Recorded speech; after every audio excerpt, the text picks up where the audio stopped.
Whenever I'm asked about my career aspirations, I always say something along the lines of, someday I hope to compose music for the silver screen, to score a blockbuster. And that is my dream. But I feel like the idea of that has a lot of, well, how do you even do that to go with it? We're not in the olden days anymore, where organists would play to the screen live in a movie theater as the film played in real time. So, in that case, how do I do the work I love? I'm still just writing music, of course, doing my thing, but now, a new challenger approaches. Visuals! This time, I won't be working in Ableton. No. Welcome to Pro Tools, my friends, where in this video, I'll be showing you how I score music to a movie. This one will probably be a little less tutorial-y, kind of unlike the other videos I've made, but it'll be a showcase of my process nonetheless. The first thing I do for every score is prepare the session. So what do I mean by that? Well, it was the very thing that I wanted to get out of music school, and when I was taught it, I was blown away. And not just like, oh cool, blown away, but more like hit by a hurricane, blizzard, and tsunami all at once and then sent to Mars, blown away. After importing the video I'll be working with in Pro Tools, I go through and watch it all and insert markers, which later will become my music cues. This can be for specific actions that are on screen, musical reminders or ideas, or scene changes. I just add in anything I think could be relevant to the scoring process. I should mention what I'm scoring to as well, actually. This is footage from an airshow in Comox that a videographer had asked me to score to. He wanted quite a variety of different styles, all mixed into one big trailer type song, but still kind of divided into mini songs. Of course, I did get his permission to show it on the channel here. Anyway, unlike an action movie or something like that, a lot of this footage is mostly static, aside from scene changes and the occasional little rotation. So after 22 minutes of planes going I ended up with 178 markers or cues. That may seem like a lot, but I've also scored scenes for things with that many cues in like 4 minutes. Having a lot of cues makes the early stages of the production very slow, but it gives you more options later on, so it really depends on the project. In this case, 178 cues over 22 minutes of footage was actually quite difficult, as there weren't many things for me to sync up the music to, really. However, I'm always up for a challenge. So, now that my screen is nice and cluttered with markers, now it's time for the next step of the process. In Pro Tools, I can choose between bars, minutes, and timecode, among various other things, to view my session in. Timecode is what I'm using here, it being the timing for movies with frames and all that. So, welcome to tempo mapping, where each of the markers I just made lines up with a frame in timecode, and I'm going to use this data to find the best fitting tempo or speed of the music I'll be writing. Once I have the tempo locked in to match the cues, then I can decide the styles, motifs, and all the other cool stuff. Having a lot of cues is what makes this part really slow. What I do is I pull up a list of all my time codes, and I manually input them all into a tempo calculator. The one I use is completely free online, called the Franz Absil calculator, introduced to me by one of my professors. You can see me entering all the times here, seeing what tempos it gives me, and then me testing each option for what I think is the best fit. To test it, I just watch the video with the metronome playing, listening if a good amount of the downbeats line up with the stuff on screen. I often end up maneuvering a lot of the meters and tempos around until I can get everything I want to sync up as best as possible, even if that means using tempos not suggested by the calculator, or dare I say, use a tempo with a decimal. In the case of this specific video, I decided to use each fade to black transition as an end of a scene. and therefore a mini song in this big trailer type song. Kind of like musical movements. So yeah, I just rinse, repeat, and test all my sections with the calculator, carefully listening and watching to meet all of the personal criteria as well as whatever is requested of me when I'm writing for someone else. You may notice all the tempos for this one are quite fast. I was asked to make the music quite upbeat with driving drums, so fast. So while having a lot of cues makes this part very slow, as you have to input them all in one by one, it gives you tons of opportunities for more parts to sync up to. So it's more than worth the effort, in my opinion. But this process can still drag on, like, forever. Like, I just want to make music, bro. Oh my god. But I always tempo map the whole thing before I write anything. Pro Tools is totally angsty enough that it would find a way to screw me over if I changed anything or went against it in any way. I just dissed it, so it's probably gonna crash the next time I open it. So, adding markers and tempo mapping is the process of combining the world of audio and visuals together. Isn't that, like, awesome? This is what had me starstruck when I was first taught it in school. Like, seriously, that's the prep for making movie scores. Seriously. Like, what? And of course, the scope of what this music could be or what the music cues end up being is endless. I like to really get invested in whatever themes or story is going on in the projects that I'm doing for people, so I can put a lot of thought into every cue, and therefore the music I express the visuals with. I think I'm saying a lot of run-on sentences here. Okay, yeah, back to it. And if it's planes going meow and whoosh and wee, flying all cool, the music needs to do the same. Alright, that is all the setup for writing my film scores.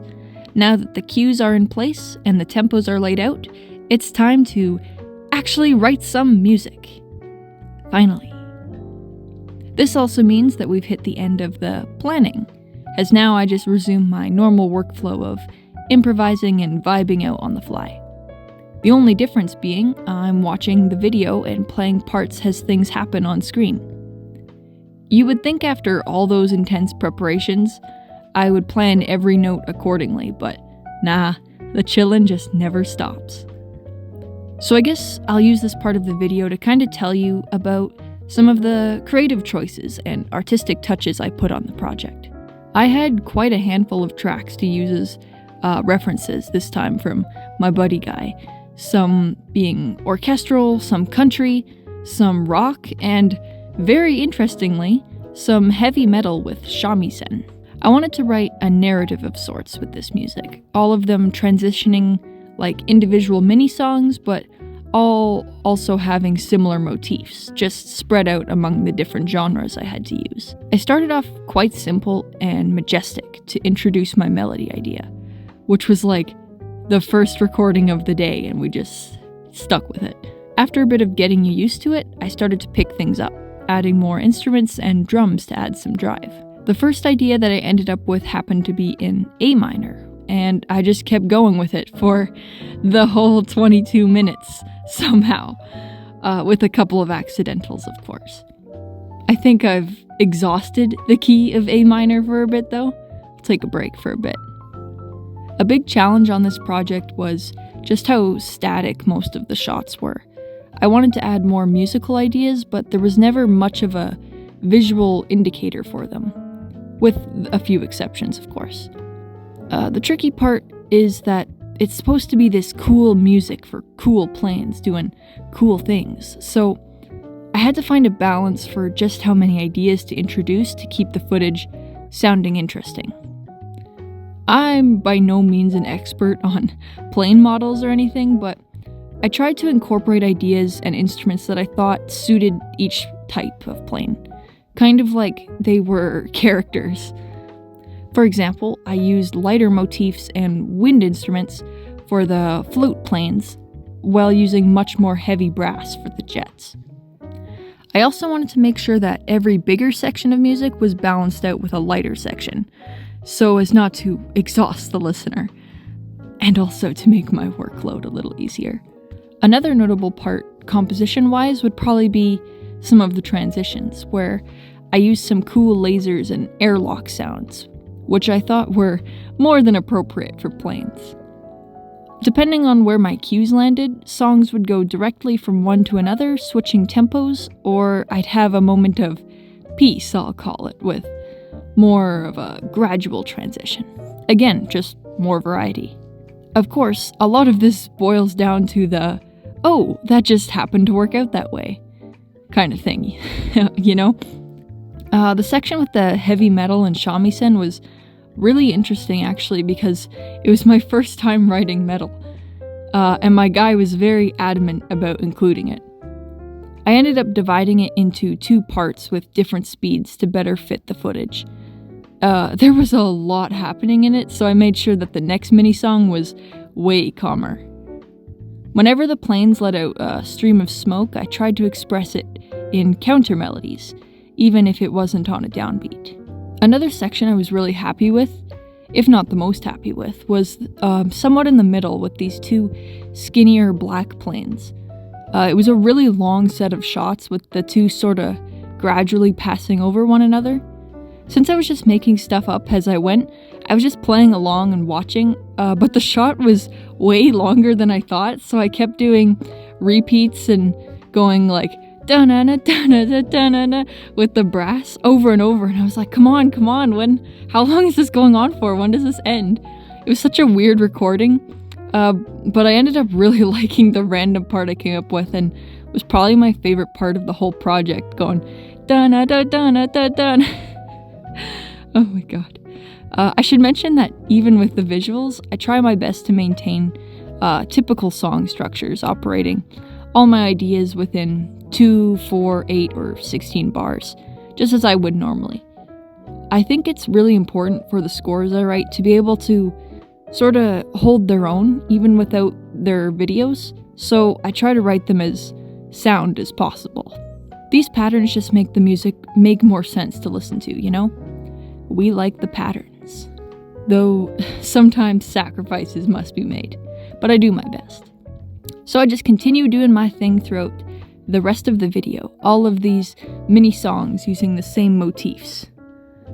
I also really like the section when the jets start coming in, as I made it really epic, almost like there are these heroic characters coming in, which I think that makes sense, because like jets look kind of badass, don't they?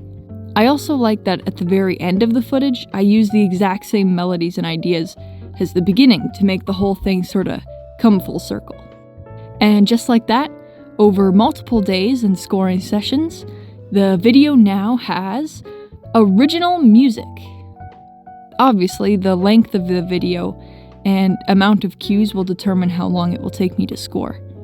I've done quite a few short films now, but this was definitely one of the longer projects I've taken on so far.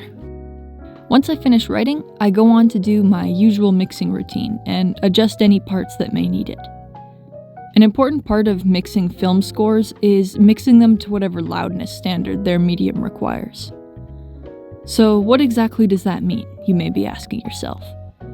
Well, if I were to play you an awesome song, really loud, you may like it.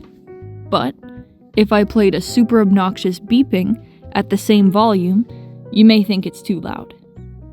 Even though these two sounds are technically the same volume, their perceived loudness may be different. When I'm mixing with this in mind, I'm usually taking into account the LUFS, or loudness unit full scale.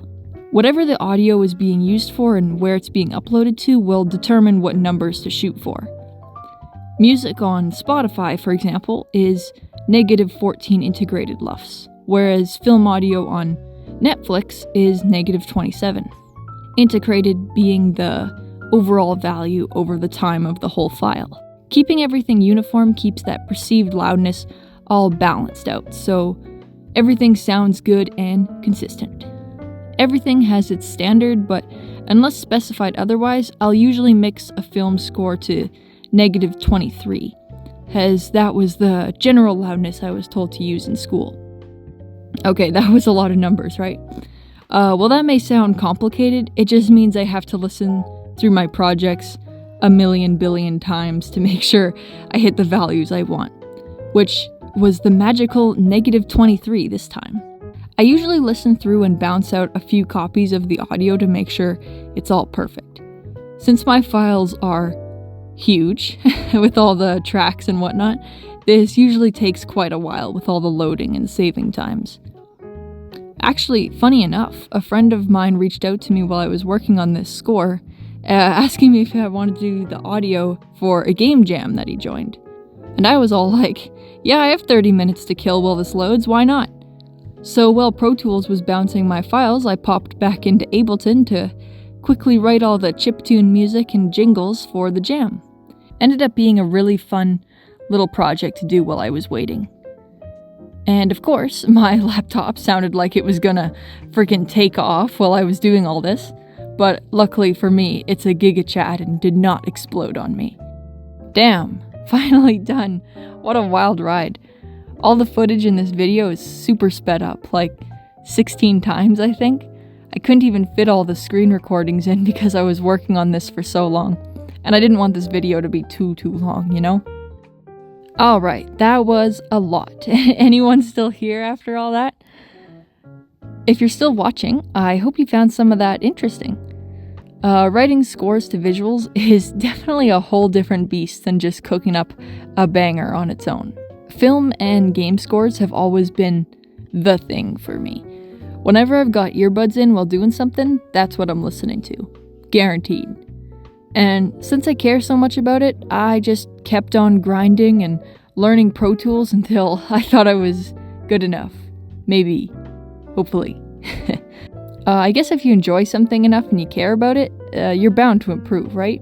That's kind of how I think of it, and that's how I write film scores. As always, if you have any questions, feel free to ask below. I've really enjoyed reading all the comments recently. It's always such a fun time. And, yeah. Thank you so much for watching. I really appreciate it. And I'll see you guys later. Cheers!